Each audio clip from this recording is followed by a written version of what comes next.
이번 5강에서는요, 의존성 주입에 대해서 다뤄보도록 하겠습니다.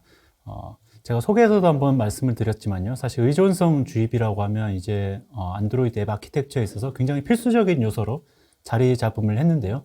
문제는 이 의존성 주입 라이브러리의 사용성이라든가 여러 가지 문제 때문에 의존성 주입의 어떤 깊은 내용을 잘 알지 못하고 어떤 라이브러리를 반영하거나 아니면 잘못된 방향으로 아니면 좀 부정확한 방향으로 아키텍처에 반영되거나 하는 경우도 굉장히 많이 봐왔었는데요.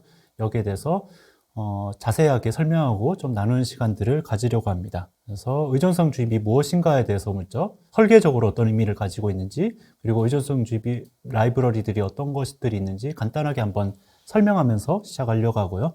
두 번째에서 역시 DI의 모든 의존성 주입의 원조 내지는 원형이라고 할 수 있는 게 대거라고 할 수 있는데요. 그래서 대거의 사용법과 그리고 대거가 어떤 식으로 구현이 되어 있는지, 어떤 형태의 어떤 의존성 주입을 지원하고 있는지를 먼저 보고, 그리고 그에 기초해서 힐트에 대해서도 볼 거고요.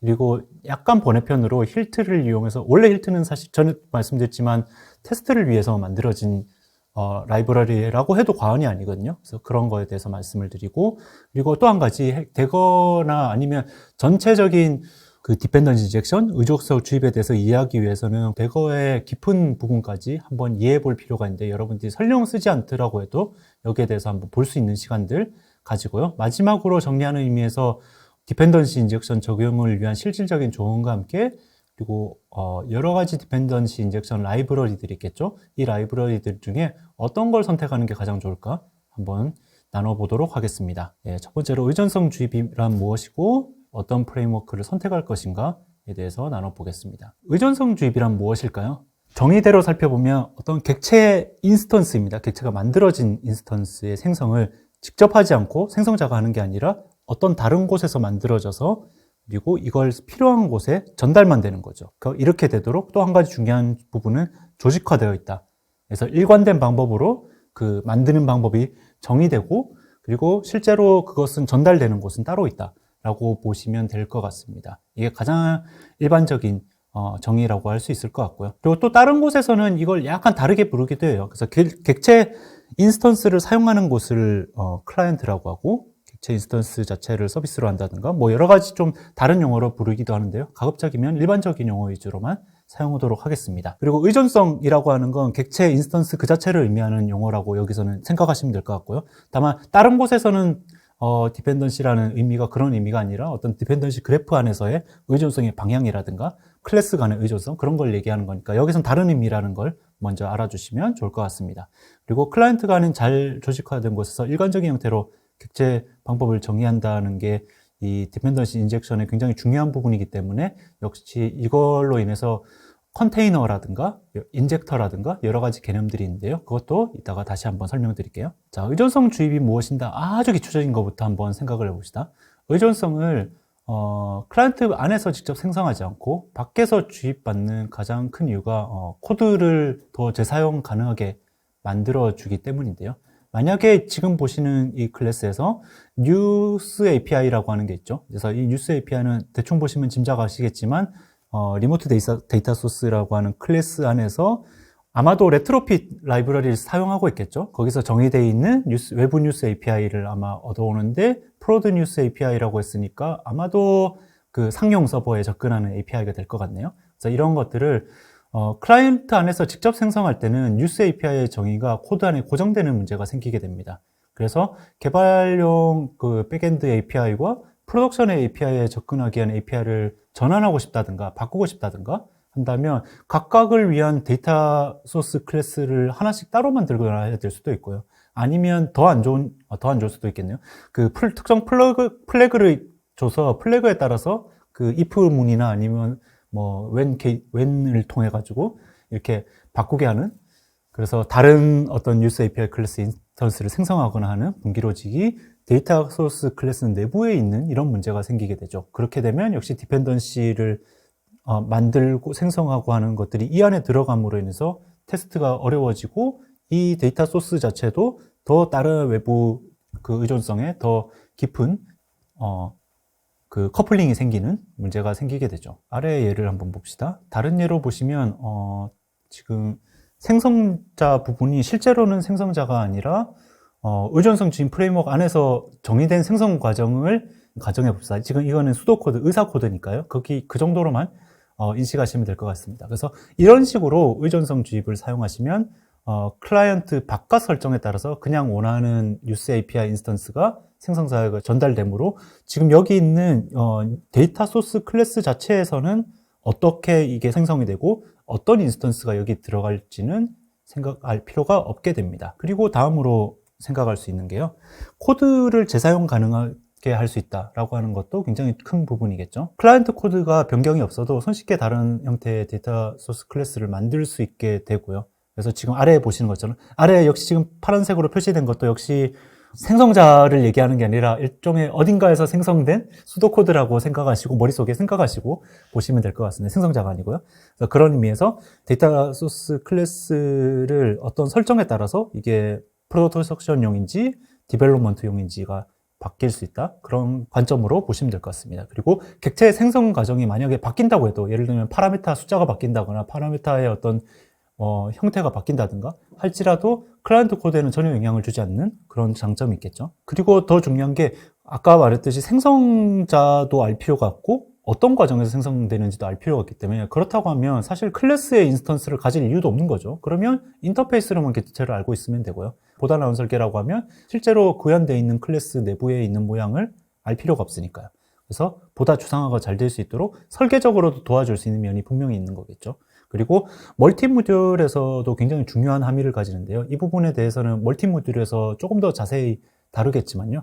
모듈별 의존성을 떼는데 굉장히 유용한 툴을 제공하게 됩니다. 테스트 가능하다고 하는 것도 굉장히 좋은 거겠죠. 그래서 지금 밑에 보시면 페이크 뉴스 API라고 지금 하늘색으로 보이는데요. 이것도 역시 아까 말씀드렸듯이 의존성 주입하는 무엇인가의 라이브러리에 의해서 자동으로 되는 거라고 생각하시고 보시면 어떨까요? 지금 보시면 위에 코드 같은 경우는 예를 들면 빌드 컨피규레이션 타입에 따라서 지금 데이터 소스가 무엇을 만들어낼지를 이전에는 정리하고 있었죠. 근데 이게 빠짐으로 인해서 테스트용으로 간단하게 전환 가능하다는 그런 강점이 생기게 됩니다. 자, 그러면 이제 조금 더 본격적으로 이제 그 디펜던시 이젝션에 대해서 어떤 설명을 좀 드리려고 하는데요. 아주 기초적인 설명부터 드리려고 하니까 너무 겁내지 말고 잘 따라오시면 될 것 같습니다. 그럼 이제까지 하늘색으로 표시됐던 부분이 있죠. 그 부분은 아까도 말씀드렸지만 실제로는 디펜던시 인젝션에서 제공하는 컨테이너 혹은 인젝터라고 부르는 클래스에 의해서 구현이 되는 부분입니다. 그래서 여기서 실제로 각 객체에 대한 생성이 일어나게 되고요. 그래서 이 인젝터 클래스가 바로 모든 의존성 주입을 위한 인스턴스화가 일어나는 곳이게 되고요. 그리고 각 객체들 사이의 관계가 정의되는 곳이기도 해요. 그래서 예를 들면 지금 아래쪽에 보이시는 코드 같이 프로덕션 인젝터라고 하는 게 있죠. 이거는 프로덕션, 그러니까 상용 서버를 위한 뉴스 API 객체 생성 방법을 알고 있겠죠. 그래서 그 인스턴스는 게터 메시지를 통해서 그냥 얻을 수 있고요. 마찬가지로 데이터 소스 객체를 생성하는 방법도 알고 있고 그를 위해서 뉴스 API 인스턴스를 어떤 걸 만들어야 되는가 하는 것도 인젝터는 알고 있죠. 그래서 그에 의존하는 뉴스 API는 역시 게터를 통해서 얻을 수 있게 그렇게 돼 있고요. 그래서 이런 방법으로 의존성 주입을 사용하시게 되면 모든 인스턴스에 관련된 구현상의 선택을 한 장소에 이렇게 모아둘 수 있게 되고요. 그리고 다만 하나의 앱에서 일어나는 모든 의존성을 정의하는 인젝터를 어떻게 만들 수 있을지 그런 문제가 대두될 수는 있겠죠. 자, 그러면 왜 의존성 주입 프레임워크를 써야 되는가에 대해서도 좀 더 자연스럽게 이제 설명을 드릴 수 있을 것 같은데요. 첫 번째는 의존성 주입 과정에서 아까 보신 것 같은 어떤 인젝터 같은 걸 계속해서 만들게 되면 굉장히 많은 양의 보일러플레이트 코드라고 하죠. 필요 없이 반복해서 계속해서 특정 절차, 특정 초기화를 위해서 계속해서 같은 코드가 반복돼야 된다는 그런 문제가 있죠. 그리고 인젝터 클래스를 직접 만들어서 유저보스하는 것도 프로젝트가 커지면 커질수록 굉장히 힘들 수 있습니다. 그리고 앱 빌드의 설정에 따라서 다른 종류의 인젝터를 구현하도록 아까 되어 있었잖아요. 그렇죠? 그래서 개발용이 있고 그리고 상용 서버에 접근하는 게 따로 있었는데 이런 거 같은 경우도 상당한 양의 코드 중복을 만들 수도 있겠죠. 직접 만든 경우에죠. 그래서 이런 게 없으면 인젝터 클래스가 역설적으로 확장을 어렵게 만드는 확장을 발목을 잡는 그런 문제가 생길 수도 있습니다. 분리가 어렵기 때문에요. 그리고 모듈화를 나누면 멀티 모듈 같은 경우도 이걸로 인해서 각자 나누고 분산하고 하는 경우도 더 복잡해질 수 있고요. 그래서 근데 DI 프레임워크들은 대부분이 다 멀티 모듈을 쉽게 만들어주는 경향이 있습니다. DI 프레임워크 같은 경우는 보통 의존성 정의를 위한 여러 가지 계층을 제공하고 있고요. 그래서 의존성 정의를 쉽게 유지보수하고 작은 단위로 쪼갤 수도 있고요. 의존성 주입을 위한 여러 가지 중간에 있는 단계들 중에서 바꾸기 싶은 부분만 바꾼다든가 하는 것들도 가능하고요. 그래서 여러 가지 아티팩트를 제공하고 있다. 언제 파괴되고 언제까지 살아있어야 되고 하는 그런 것들도 제공을 하고 있고요. 그래서 그런 라이프 사이클적인 처리라든가 여러 가지 이점들이 있기 때문에 의존성 주입 프레임워크를 사용하는 게 굉장히 좋습니다. 그럼 이번 강의를 통해서 의존성 주입에 대해서 배우면서 유의해서 생각해 보시기를 권장하는 사항이 어떤 부분이냐면요. 의존성 주입으로 생기는 강점들을 깊숙이 이해하는 것이 물론 제일 중요하겠지만요. 그 다음에 중요한 것은 과연 우리 프로젝트에서 이런 많은 기능들이 정말 다 필요한가에 대해서도 염두를 두면 좋을 것 같습니다. 여러분들의 프로젝트 내에서 의존성 정의가 복잡도가 높지 않다면 이제 힐트 같이 좀 더 편리한 라이브러리를 사용하는데도 전혀 문제가 없을 거고요. 그리고 아니면 사실 이런 걸 사용할 필요 없이 그냥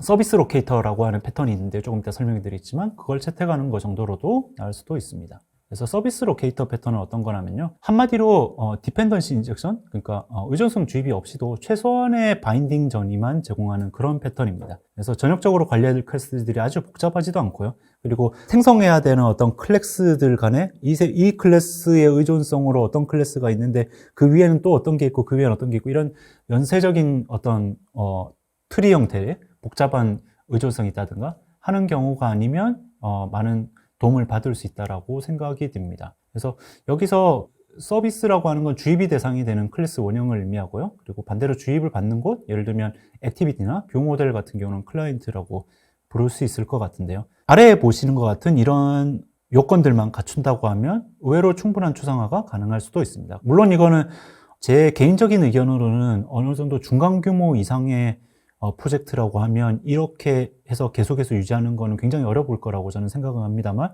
그 정도가 아니라고 하면 일단은 직접 만들고 먼저 원하는 대로 커스터마이즈 된 형태로 의존성을 관리하다가 나중에 바꾸거나 하는 것도 생각해 볼 수 있을 것 같습니다. 그리고 바인딩 전이 같은 경우도 멀티 모듈 같은 걸 위해서 분산할 수 있도록 그러면 서비스 로케이터가 자식 서비스 로케이터를 가진 형태면 되겠죠.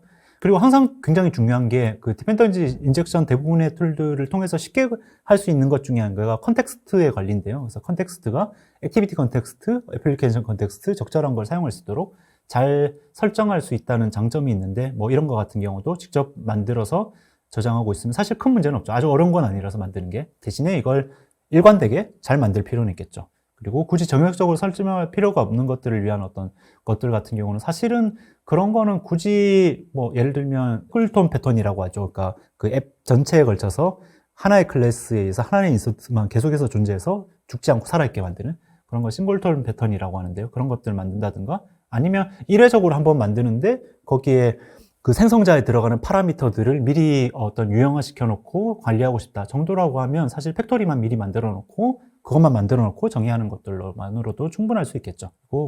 그리고 또 한 가지 사용자 정의 구현이 어렵다고 하시면 이제 코인이라고 하는 또 훌륭한 툴이 있으니까 이걸 사용하는 것도 방법일 수 있겠습니다. 자, 서비스 로케이터를 직접 만들 수 있다고 했는데 간단하게 한번 만들어 볼까요, 직접?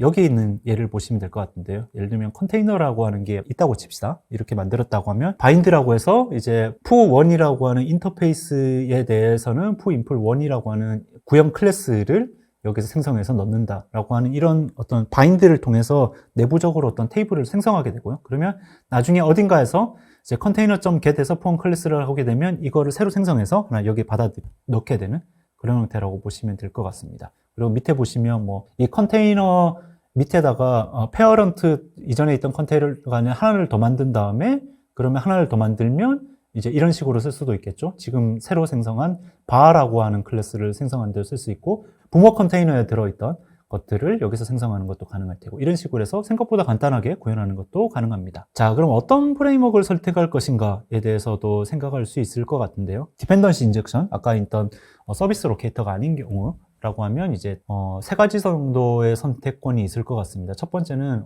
대거고요. 대거는 그 JSR330이라고 하는 어떤 디펜던시 인젝션에 대한 어떤 표준안이 있는데요. 그걸 그대로 적용했고, 그리고 그 안에서도 비효율적으로 런타임에서 일어나는 걸 막기 위해서 컴파일 타임에서 모든 디펜던시 인젝션이 일어날 수 있도록 자바 프로세서라고 하는 걸 통해서 구현이 돼 있죠. 그래서 이 대거라고 하는 게 있고요.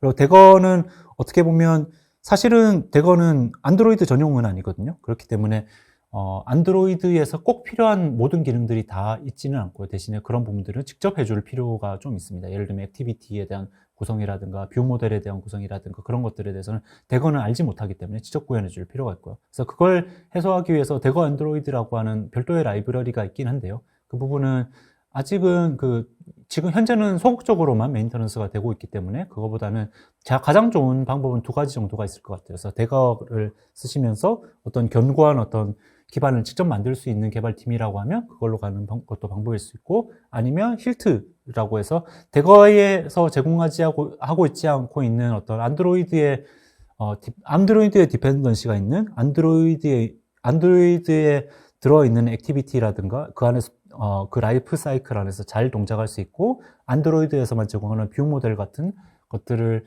효과적으로 생성해 줄 수 있는 그런 것들이 틸트 안에 다 들어있으니까요. 그걸 사용하는 것도 방법이 있어요. 유사한 라이브러리로 엠비리라고 하는 것도 사용할 수 있습니다. 이거는 엠비리에 대해서는 마지막 시간에 조금 더 자세하게 얘기를 하려고 해요. 그러면 이 선택할 거에 대해서 뭐 여러 가지 뭐 내용들에 대해서 얘기할 수 있을 것 같은데요. 일단은 어떤 프레임워크를 선택하는가에 따라서 코드를 빌드하는 거에 대한 큰 영향을 미치기 때문에요. 그리고 또 어떤 공유 라이브러리가 호환 가능한가에도 큰 영향을 미칠 수 있고요. 그렇기 때문에 여러 가지 고려사항이 필요하다라고 말씀할 수 있을 것 같아요. 그래서 내 앱의 계층 구조에 적합한가, 이 계층 구조라는 게 뭘 얘기하는지는 마지막 시간에 말씀드릴게요. 그리고 복잡한 어싱크론한 레이지 처리가 가능한가, 이거 굉장히 중요한 부분이겠죠.